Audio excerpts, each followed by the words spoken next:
បាទសូមអនុញ្ញាតជម្រាបសួរបាទពុកម៉ែបងប្អូនអ៊ំយាយលោកតាអរគ្នាជាទីគោរពស្រឡាញ់នេះជាបរិយាកាសមួយដែលចង់បង្ហាញពីភាពស្អាតមកផ្លូវមួយរបស់ក្រុងពោធិ៍សាត់គឺខ្សែផ្លូវលេខ155នៅសង្កាត់លលៀបក្រុងពោធិ៍សាត់ខេត្តពោធិ៍សាត់យើងឃើញថាស្អាតណាស់ផ្លូវបាទផ្លូវសម្រាប់ឲ្យស្អាតគាត់ស្អាតផងផ្លូវសស្អាត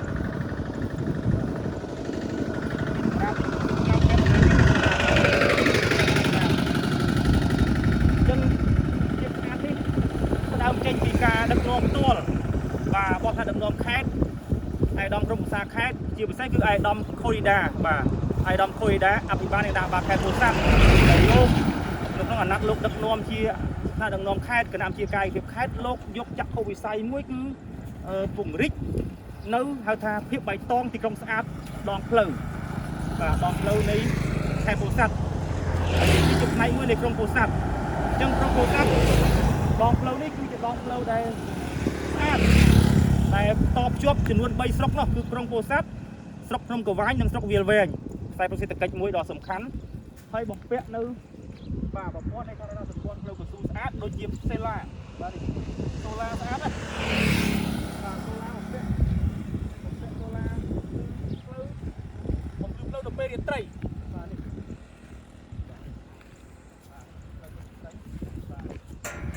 ចឹងយើងមានសម្រស់ពេលថ្ងៃយើងមានភាពបៃតងស្រស់ស្អាតដងផ្លូវមានសម្រាមហើយអមសងខាងផ្លូវមានដើមឈើបាទមានរុក្ខជាតិដើមឈើតែនេះជាដើមកាញ់តែយើងនឹងបន្ថែមដើមកង្កោកទៀតបាទដើមកង្កោកជួសដងផ្លូវនេះរហូតដល់ព្រំប្រទល់ទាំង3ស្រុកហ្នឹងបាទគឺស្រុកភ្នំកវាញស្រុកវាលវែងនិងក្រុងពោធិ៍សាត់ហើយដោយឡែកកំពូលសូឡាបំពាក់តាមដងផ្លូវដូចនេះបាទដើម្បីរាត្រីបាទបំភ្លឺពេលយប់សម្រាប់បងប្អូនប្រជាពលរដ្ឋយើងបាទធ្វើដំណើរពេលយប់គឺมันមានភាពហៅថាល្ងឹតនិងភ័យខ្លាចទេយើងមានបំពាក់បំភ្លឺភ្លើងបាទពេលរាត្រីយើងមានបរិយាកាសបែបធម្មជាតិជោគស្រែភ្នំកវាញបាទបាំងអូដល់ភ្នំត្រប់បាទហើយដល់ផ្លូវយើងស្រស់ស្អាតបាទផ្លូវលេខ155បាទនេះជាភាពស្អាតមួយដែលយើងទទួលបាននៅការចូលរួមចំណែកទាំងអស់គ្នាគ្រប់ដំណាប់ថ្នាក់ទាំងពីថ្នាក់ដឹកនាំរដ្ឋបាលខេត្តក្រុងសង្កាត់ភូមិឃុំទាំងអស់គ្នាបាទមូលដ្ឋានបូករួមនឹងប្រជាពលរដ្ឋយើងដែលបានចូលរួមទាំងអស់គ្នាបានធ្វើឲ្យយើងបានសមិទ្ធផលបាទបែបនេះបាទបែបនេះ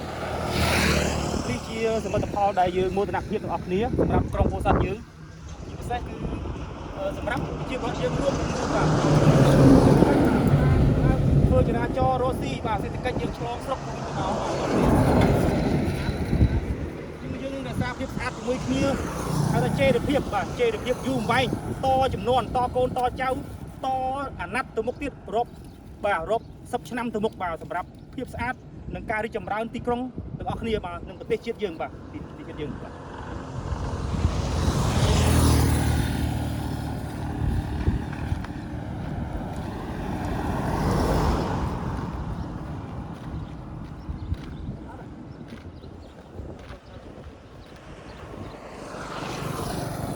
របស់យើងបន្តទៅមើលបាទសូមអរគុណណាស់បងប្អូនទាំងអស់គ្នាគ្រប់មជ្ឈដ្ឋានទូទៅនៃ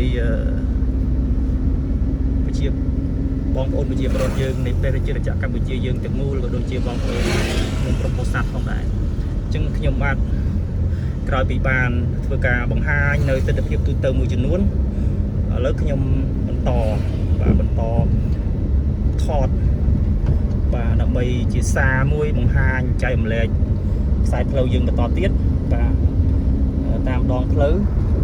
ដែលខ្ញុំត្រូវបន្តការងារទៅមុខទៀតបាទទៅមុខទៀតជាមួយបងប្អូនប្រជាពលរដ្ឋយើងនៅខាងមុខបាទដែលត្រូវរៀបរយបាទនឹងធ្វើការអប់រំណែនាំបន្ថែមទៅលើកិច្ចការសុខភាពអនាម័យបរិស្ថានហើយនឹងការរៀបរយភាពស្អាតបន្ថែមទៀត